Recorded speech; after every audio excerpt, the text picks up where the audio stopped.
പ്രിയപ്പെട്ട പ്രേക്ഷകരെ, മരണം പടിവാതിൽക്കൽ എത്തിയപ്പോൾ യുവാവിന് രക്ഷകരായി 3 ഡോക്ടർമാർ. എറണാകുളം ഉദയംപേരൂരിലാണ് ഈ സംഭവം.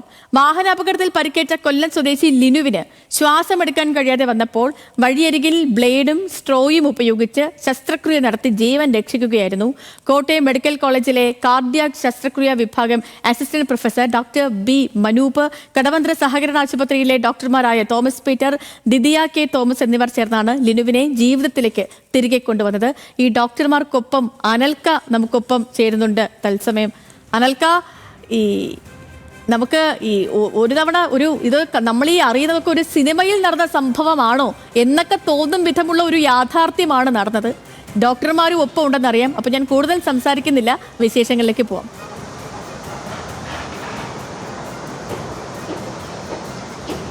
തീർച്ചയായിട്ടും സേതുലക്ഷ്മി, നമ്മൾ ഈ മെർസൽ സിനിമയിലെ വിജയ് അവതരിപ്പിച്ച ഡോക്ടർ മാരൻ എന്ന ഒരു കഥാപാത്രത്തെ നമ്മൾ ആരും മറന്നു പോയിട്ടുണ്ടാവില്ല. നമുക്കറിയാം, ആ സിനിമയിലെ തന്നെ ഒരു രംഗമായിരുന്നു വിമാനത്താവളത്തിൽ ബോധരഹിതയായി വീണ യുവതിയെ ഡോക്ടർ മാരൻ രക്ഷിക്കുന്നത്. അതായത് കഴുത്തിൽ ഈ സ്ട്രോ ഉപയോഗിച്ച് ഈ ബ്ലേഡൊക്കെ ഉപയോഗിച്ച് ചെറിയൊരു സർജറി ചെയ്തുകൊണ്ട് ആ യുവതിയെ രക്ഷിക്കുന്ന ഒരു കാഴ്ച നമ്മൾ ആ സിനിമയിൽ കണ്ടിട്ടുണ്ട്. അതുപോലെ സമാനമായിട്ടുള്ള ഒരു സംഭവമായിരുന്നു എറണാകുളം ഉദയംപേരൂരിൽ മിനിയാന്ന് 2 ദിവസം മുമ്പ് നടന്നത്.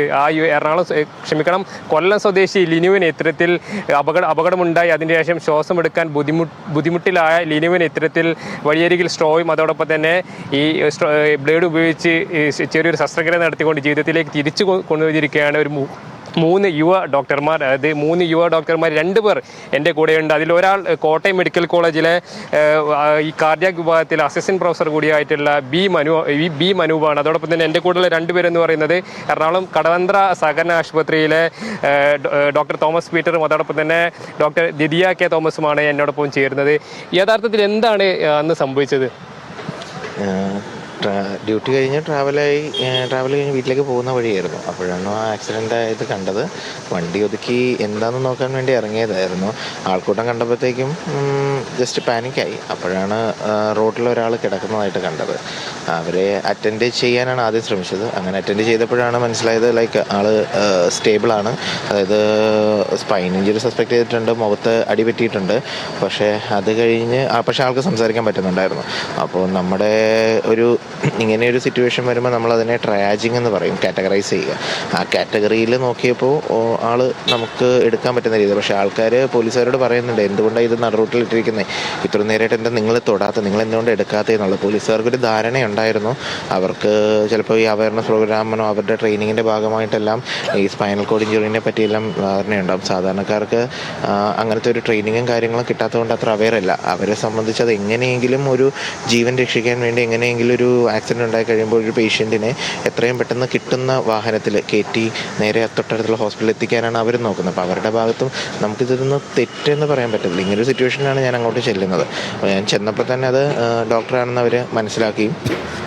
ആ ഒരു ഇതിൽ അവർ ഡോക്ടർ വന്നു, ഇനി എന്താണെന്നുള്ള രീതിയിൽ ചെയ്യാമെന്നുള്ള രീതിയിൽ നമ്മൾ പ്ലാൻ ചെയ്യുമായിരുന്നു. അപ്പോഴും ആണ് ഞാൻ പറഞ്ഞുള്ള സൈഡിൽ ഒരാൾക്കൂട്ടത്തെ വേറൊരാൾക്കൂട്ടം. എങ്ങനെയാണ് ഈ ബ്ലേഡും സ്ട്രോ ഉപയോഗിച്ചൊരു പെട്ടെന്നൊരു എമർജൻസി സർജറിയിലേക്ക് എങ്ങനെ എത്തിയത്? അല്ല, അത് വേറൊരു പേഷ്യൻ്റിനായിരുന്നു. അതായത് ആ പേഷ്യൻ്റ് റോഡിൻ്റെ സൈഡിൽ ഒരാൾക്കൂട്ടത്തെ കണ്ട് ചെല്ലുമ്പോഴത്തേക്കും കാണുന്നത് ആ പേഷ്യൻറ്റിൻ്റെ തല ഒരാൾ ഹോൾഡ് ചെയ്തിട്ടുണ്ട്, കഴുത്തൊരാൾ ഹോൾഡ് ചെയ്തിട്ടുണ്ടായിരുന്നു. ആ രീതി എന്ന് പറയുന്നത് ഒരു മെഡിക്കൽ പ്രൊഫഷണൽ വേയിൽ തന്നെയായിരുന്നു.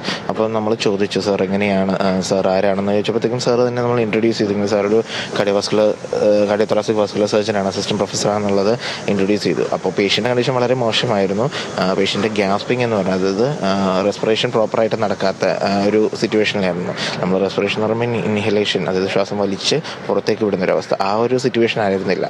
അതിൻ്റെ റീസൺ എന്താണെന്ന് വെച്ച് കഴിഞ്ഞാൽ വായുടെ ആ ഭാഗത്തുണ്ടാവുന്ന ബ്ലോക്ക് ആകാം. അത് ഈ ഫേഷ്യൽ ട്രോമ, മുഖത്ത് പറ്റുന്ന ഇഞ്ചുറീസിനുണ്ടാവുന്ന ഒരു കോംപ്ലിക്കേഷൻ ആണത്. അങ്ങനത്തെ ഒരു സിറ്റുവേഷനിൽ ആ പേഷ്യൻറ്റിൻ്റെ എയർവേ, അതായത് ശ്വാസത്തെ പൂർണ്ണമായിട്ട് നിലയ്ക്കാൻ സാധ്യതയുള്ളതുകൊണ്ട് അതിനെ മെയിൻറ്റെയിൻ ചെയ്യുക, അതിന് വേണ്ടി എന്ത് ചെയ്യുന്നോ അതാണ് എമർജൻസി പ്രൊസീജിയറായിട്ട് വരുന്നത്. അത് ഒരു എമർജൻസി ഡിപ്പാർട്ട്മെൻറ്റിൽ അങ്ങനെ ഒരു പേഷ്യൻറ്റിനെ ഇപ്പോൾ ഈ പേഷ്യൻറ്റിനെ ജീവനോട് കൂടി എമർജൻസി ഡിപ്പാർട്ട്മെൻറ്റിൽ കൊണ്ടുവരുവാണെങ്കിൽ നമ്മൾ അതേ പ്രൊസീജിയർ തന്നെ ചെയ്യുന്നത്, പക്ഷേ കുറച്ചും കൂടെ സ്റ്റെറൈൽ രീതിയിലായിരിക്കും. അതിനുശേഷം അത് നമ്മൾ പെർമനൻ്റ് ആയിട്ട് കുറച്ചും കൂടെയും നല്ല രീതിയിൽ അതിനെ ട്രക്കിസ്റ്റോമി എന്ന് പറയുന്ന പ്രൊസീജിയറിലേക്കൊക്കെ പോകും. പക്ഷേ എമർജൻസി ആയിട്ട് ജീവൻ നിലനിർത്താൻ വേണ്ടി നമുക്ക് അങ്ങനെ ഒരു ഓപ്പറേഷൻ, ഒരു സർജിക്കൽ എന്നൊരു രീതിയിലേക്ക് നമുക്ക് പോകാൻ പറ്റില്ല. എമർജൻസി ആയിട്ട് നമുക്ക് ചെയ്യാൻ പറ്റുന്നത് ജസ്റ്റ് അവിടെ ഒരു ഹോൾ ഇടുക, ആ ബ്ലോക്കായിരിക്കുന്ന എയർവേ ഓപ്പൺ ചെയ്യുക എന്നുള്ളതാണ്. അങ്ങനെയാണ് അതിലേക്ക് എത്തിയിട്ടുള്ളത്. ഇപ്പോൾ ആ ഘട്ടത്തിൽ പോലീസുകാരുടെ നാട്ടുകാരുടെ സഹായം ആ ഘട്ടത്തിൽ ഉണ്ടായിരുന്നു, നല്ലപോലെ ഉണ്ടായിരുന്നു. കാരണം ആ ഒരു പേഷ്യൻറ്റിന് ഞങ്ങൾ പറഞ്ഞില്ല, ഇതുപോലെ വരുന്ന സമയത്ത് നടുറോട്ടിലൊരു പേഷ്യൻറ്റിനെ കണ്ടിട്ടാണ് നമ്മൾ അങ്ങോട്ടേക്ക് ചെല്ലുന്നത്. അതിന് മുന്നേ തന്നെ അവിടെ പോലീസ് ഉണ്ടായിരുന്നു, മറ്റേ ഡോക്ടർ മനൂപും അവിടെ ഉണ്ടായിരുന്നു. ആ പോലീസുകാർ പറഞ്ഞ നിർദ്ദേശത്തിലാണ് പേഷ്യൻറ്റിനെ നടുറോട്ടിൽ തന്നെ അവർ കിടത്തിച്ചത്. അതിനനുസരിച്ച് ട്രാഫിക് അവർ നിയന്ത്രിച്ചു കൊടുത്തതൊക്കെ പോലീസ് തന്നെയായിരുന്നു.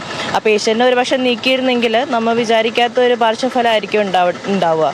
പോലീസുകാരാണോ ഈ ബ്ലേഡും സ്ട്രോക്ക് എത്തിച്ചത്? അല്ലല്ല, അത് നാട്ടുകാരാണ് എത്തിച്ചത്. നമ്മൾ അവരുടെ അടുത്ത് പറഞ്ഞപ്പോഴത്തേനും നാട്ടുകാർ എവിടെ നിന്ന് അടുത്തുള്ള സൺഡേ ആയതുകൊണ്ട് കടകളൊന്നും ഇല്ലായിരുന്നു. അപ്പോൾ അടുത്തുള്ള ഏതൊരു കടയിൽ നിന്ന് പോയിട്ട്, കട അടയ്ക്കാൻ നിന്നൊരു ചേട്ടൻ്റെ കടയിൽ പോയിട്ട് വാങ്ങിച്ചിട്ട് വരുവാണ് ചെയ്തത്. പക്ഷെ നമുക്ക് കിട്ടിയത് പേപ്പർ സ്ട്രോ ആയിരുന്നു ആദ്യം കിട്ടിയത്. പേപ്പർ സ്ട്രോ ഇടുമ്പോൾ ബുദ്ധിമുട്ട് എന്നാന്ന് വെച്ച് കഴിഞ്ഞാൽ ഇത് വെക്കുമ്പോഴത്തേനും വീണ്ടും അത് ബ്ലഡിനകത്ത് അലിഞ്ഞ് അത് വീണ്ടും കൊളാപ്സ് ആയിപ്പോവും. അപ്പോൾ നമ്മൾ 2 പ്രാവശ്യം പേപ്പർ സ്ട്രോ മാറ്റി വെച്ചിട്ടാണ് നമ്മൾ ബ്രീത്തിങ് കൺട്രോൾ ചെയ്ത് നിർത്തിയത്. പക്ഷേ അങ്ങനെ കണ്ടിന്യൂസ്ലി ചെയ്യുമ്പോൾ ബുദ്ധിമുട്ട് എന്താണെന്ന് വെച്ച് കഴിഞ്ഞാൽ അവിടെ ഇട്ടാൽ മുറിവ് വലുതാവാനും പിന്നെ അവിടെ ഇൻഫെക്ഷനുള്ള സാധ്യതകളും, പിന്നെ നമ്മൾ ബെയർ ഹാൻഡാണ് കൺട്രോൾ, നമുക്ക് വേറെ ഒന്നും ചെയ്യാനില്ലാത്തതുകൊണ്ട് നമ്മളങ്ങനെ ചെയ്തത്. പക്ഷേ വീണ്ടും അടുത്തുനിന്ന് വേറെ ആർക്കോ ഇത് ഫിലിംസൊക്കെ കണ്ടതുകൊണ്ടായിരിക്കാം, അവർക്ക് ആ ഒരു അവയർനെസ് ഉള്ളതുകൊണ്ടായിരിക്കാം നമുക്ക് ഡ്രിങ്ക്സിൻ്റെ ഒരു ചെറിയ സ്ട്രോ ഇല്ല, അത് കൊണ്ട് കുറേ സ്ട്രോ കൊണ്ട് തന്നായിരുന്നു. പിന്നെ അത് വെച്ചപ്പം നമുക്ക് ഹോസ്പിറ്റൽ വരേക്കും ആളുടെ എയർവേ കൺട്രോൾ ചെയ്ത് കൊണ്ടുവരാൻ പറ്റിയായിരുന്നു. അത് തന്നെയാണ് സേതുലക്ഷ്മി. അതായത് നമ്മൾ സിനിമയിലൊക്കെ കാണുന്ന പോലെ തന്നെ ഹോളിവുഡ് സിനിമകളിലും അതോടൊപ്പം തന്നെ ഞാൻ നേരത്തെ സൂചിപ്പിച്ച പോലെ തന്നെ തമിഴ് സിനിമ മെർസലിലൊക്കെ കാണുന്നത് പോലെയുള്ളൊരു സംഭവമാണ് അന്ന് ഉദയംപേരൂരിൽ നടന്നത്. അത് ഈ ജീവൻ നഷ്ടപ്പെട്ടു പോകുന്ന